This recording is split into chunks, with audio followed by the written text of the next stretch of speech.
Hello, I'm Dr. Kevin Jones, and I'm going to talk to you about Juneteenth.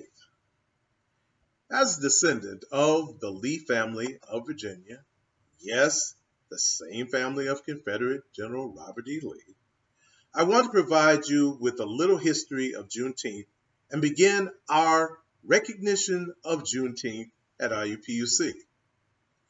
In the year 1619, slavery began in the Americas and the New World colonies. As you will note, this is before the founding of the U.S.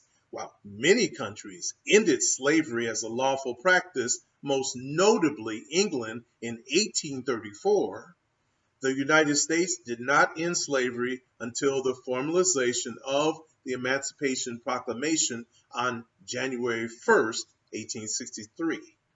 Yes, this meant the Confederate States were officially engaging in illegal activity by holding slaves on the continent. Unfortunately, it was over 2 years later, and after General Lee was defeated by General Ulysses S. Grant on June 19, 1865, it was on that date the remaining slaves in Texas received word that they were now free. Beginning in 1866 and continuously since that time, Juneteenth,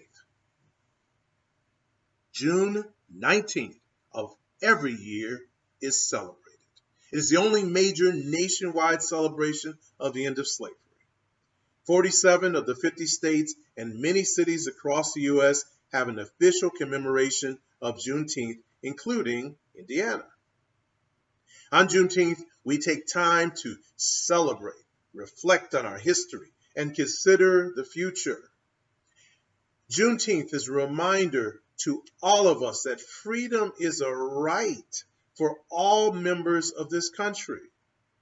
Additionally, in our country, the spirit of our country is that all people are created equal and are expected to be treated fairly and justly.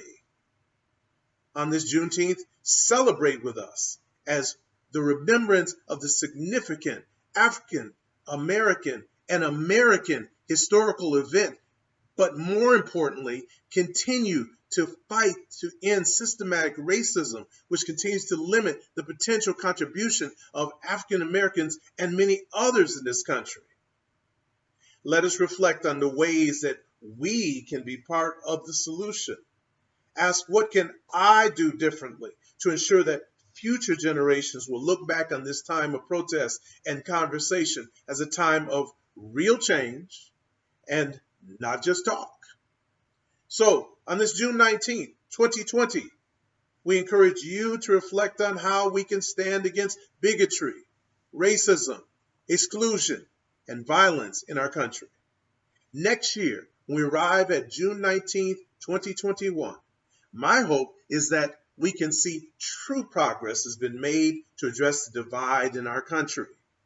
We need to be one people so that we can truly be the place where all people can enjoy the benefits of freedom. This would truly honor the celebration of Juneteenth. Thank you for listening.